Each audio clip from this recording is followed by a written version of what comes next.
You walked into the kitchen with a purpose. You were going to get something, something specific. You knew exactly what it was 10 seconds ago, and now it's gone. You're standing in the middle of the room, lights on, fridge humming, and your brain has absolutely nothing. So you stand there, hands at your sides, doing that blank stare that makes you look like a loading screen. Then you walk back to the living room, and the second you cross back through the doorway, it hits you. The scissors. You needed the scissors. You spin around and go back, and you'd better hurry because if you stop at the doorway again, it might vanish a second time. This has happened to you today. It's happened to you this week. You've blamed your age, your sleep, your phone, your stress. But here's the thing. None of those are the reason. The reason is stranger than any of that. And understanding it will change how you see your own brain. Most people think forgetting is a failure, a glitch, something that happens when you get older, or distracted, or you're not paying attention. But what if I told you this particular kind of forgetting, the doorway kind, is your brain doing exactly what it was designed to do? The answer changes everything you think you know about memory, because it turns out your brain isn't keeping a continuous recording of your life. It's editing it in real time, chapter by chapter. And every time you cross a threshold, it turns the page. Stay with me, because what comes next is genuinely strange. In 2011, a psychologist named Gabriel Radvansky sat down with a group of people at the University of Notre Dame.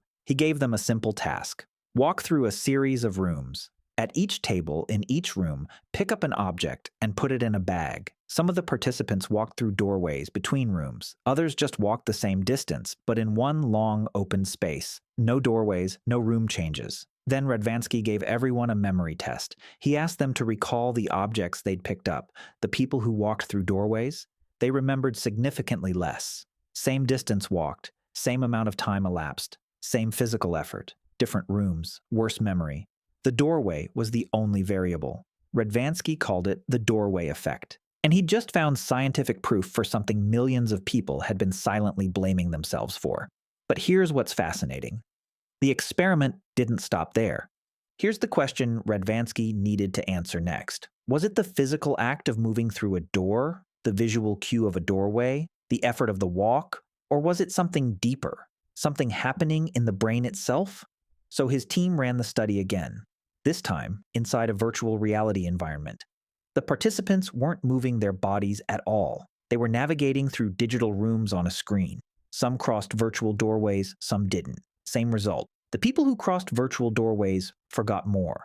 Your body doesn't even have to move. Your brain doesn't need a physical door. It just needs the idea of a boundary, a transition, a line between one space and another. And honestly, what comes next is even stranger. Before you say, well, I'm just getting older, hold on. Radvansky tested participants across a wide range of ages. Young adults, middle-aged adults, older adults. The doorway effect showed up in all of them. It wasn't stronger in the older group. It wasn't weaker in the younger group. Age didn't predict it, which means this isn't your brain wearing out. This is your brain doing something deliberate, something it has always done. And it does it constantly, every single day, whether you notice it or not. But that's only half the story. To understand why the doorway effect happens, you first need to understand how your brain stores experience. It doesn't keep one long, unbroken tape of your life. It cuts your experience into segments, discrete events, each one with a beginning and an end. Psychologists call these event models. When you're doing something, making coffee, reading a book, watching a show, your brain builds an active model of that event. It loads up all the relevant details. What you're doing, why you're doing it, what you need. This is your working memory buffer. And here's the key. It has a limited capacity. It can only hold so much at once. So your brain is constantly deciding what's still relevant, what can I flush? Now here's the part nobody talks about. When you cross a physical or visual boundary, a doorway, a threshold, a wall, your brain reads that as a signal. New event, new context, new chapter. It creates a new event model. And in doing so, it closes the old one. The working memory buffer that was carrying your kitchen intention, go get the scissors, gets reassigned. The brain is not malfunctioning. It's doing what it always does at a boundary, packaging the old event, shelving it, and preparing fresh memory capacity for what comes next. The scissors weren't deleted. They were filed, and the filing happened the instant you crossed the door. This is why walking back works. When you return to the original room, you re-enter the original event context. The brain reopens the shelf, and there they are, the scissors. Your brain didn't lose it. It just filed it in the wrong place for where you were standing. And then we discovered something that changed everything. Here's the question worth sitting with. Why would a brain evolve to do this? Why would forgetting across doorways ever be useful? Imagine you're living 10,000 years ago. You're a person moving through your world, from the forest into camp, from sleep into waking, from one task into the next. Every environment has different demands, different threats, different opportunities.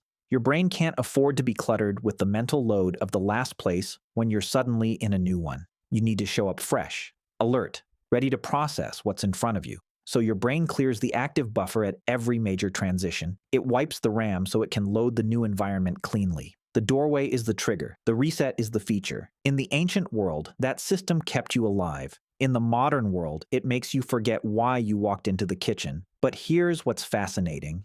The same system is working everywhere you don't notice it. It's not just doorways. Any boundary that signals a context shift can trigger an event reset. Closing a browser tab, switching between apps, going from one meeting to the next, stepping outside from inside.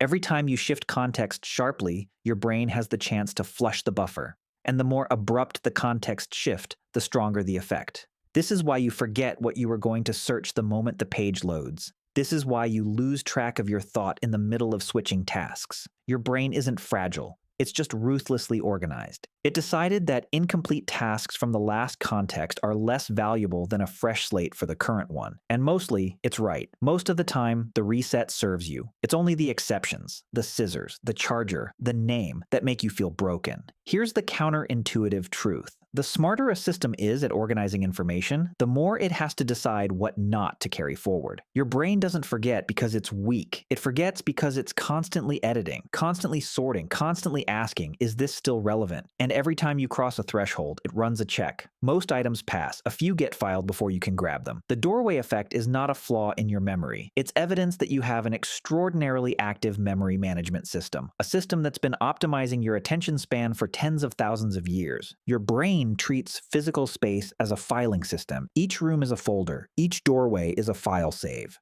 And the frustrating moment in the kitchen? That's not memory failing. That's memory working so well, it already moved on to the next thing. The next time it happens, and it will happen, try to catch yourself. Don't say, I'm getting old. Don't say, I need to write everything down. Don't say there's something wrong with me. Instead, just notice. You crossed a line. Your brain did what it always does at lines. And if you need what you left behind, all you have to do is walk back. Not because you're desperate, but because your brain stores things by place. And the place it stored that thought is on the other side of the door. What Radvansky found at Notre Dame in 2011 wasn't evidence of human frailty. It was evidence of human efficiency. A brain so committed to living in the present that it lets go of the recent past the moment the context changes. You don't have a forgetting problem. You have a brain that knows how to move on.